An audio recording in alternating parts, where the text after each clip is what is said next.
भाजपा नेता संदीप गर्ग ने लाडवा अनाज मंडी में मौजूद अपने कार्यालय में लाडवा ब्लॉक के सरपंचों से मुलाकात की। इस दौरान उन्होंने गांव में आ रही दिक्कतों के बारे में जानकारी ली। भाजपा नेता संदीप गर्ग ने कहा कि गांव में जो भी विकास कार्य रुके पड़े हैं उन्हें जल्द ही पूरा करवाया जाएगा। उन्होंने कहा कि गाँव का सरपंच ही गाँव का मुखिया होता है और सरपंच के हाथ में गाँव के सब कामों की जिम्मेदारी होती है। उन्होंने कहा कि जब सरपंच का चुनाव होता है तो गाँव के लोग उस प्रतिनिधि को वोट देकर सरपंच की कुर्सी पर बिठाते हैं ताकि वह गांव के हितों में फैसला ले सके और गांव के भले के लिए काम कर सके। उन्होंने कहा कि सरपंच चाहे तो कुछ भी कार्य असंभव को संभव बना सकता है। उन्होंने कहा कि वह जानते हैं कि गांव में कुछ दिक्कतें हैं लेकिन उन्हें जल्द ही दूर करवा दिया जाएगा।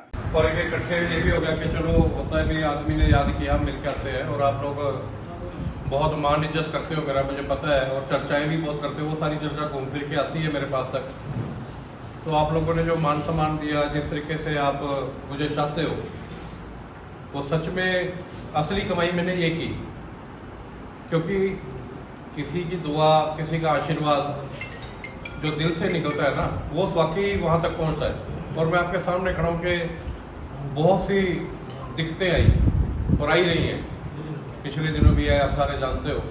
और इस रथ को रोकने की चेष्टा हो रही है। जो विरोधी है हमारे और जो प्रतिद्वंदी है, वो इस रथ को रोकने की कोशिश कर रहे हैं कि संदीप गर्ग का रथ किसी तरीके से रुके।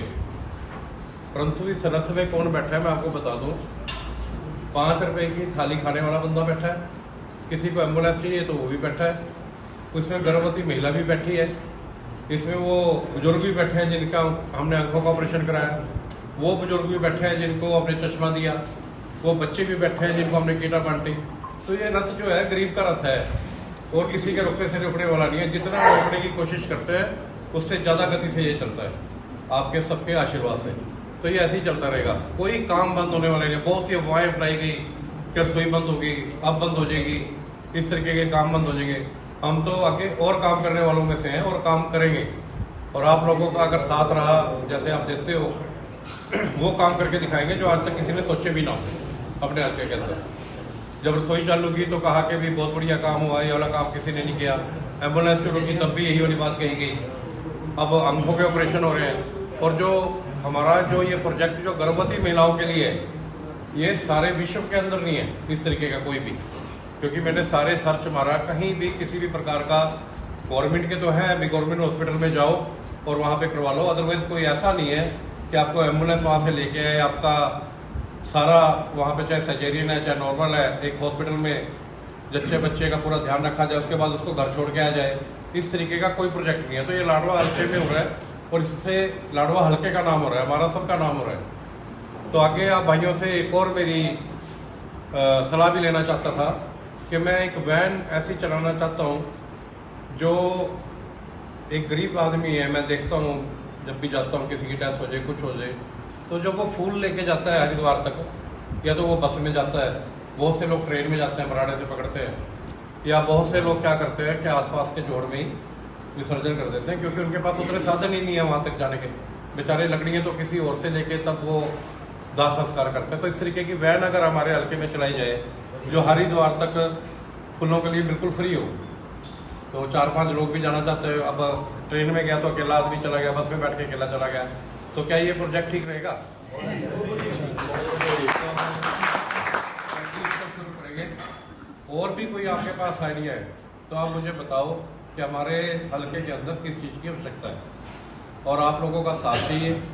देखिए, जाति पाति से ऊपर उठ के, पार्टीबाजी से ऊपर उठ के एक सही विधायक को मेरे ख्याल चुनना हमारा फर्ज है। हमने 3 बार चुन के देख लिए, तीनों बार हमारा यहाँ का बेड़ा करेगी हुआ लाडवे का। क्या नहीं तो मुझे चाहिए नहीं बात, पर आप लोगों के सामने आप जानते ही हो कोई काम नहीं हुआ, वहीं का वहीं है लाडवा। ऐसा तो है नहीं कि भाई रोहतक साइड में या कहीं और माले में या कहीं और चले जाओ, वहाँ कोई अलग चीज़ है। वहाँ के भी विधायक हैं, वो अपनी आवाज़ उठाते हैं तो काम होता है। यहाँ का तो विधायक आवाज़ ही नहीं उठा सकता। खाली विधानसभा में क्वेश्चन उठाने से बात नहीं बनती, वो तो कोई भी उठा लो, उसको मौका मिलता है कि आप बोल लो।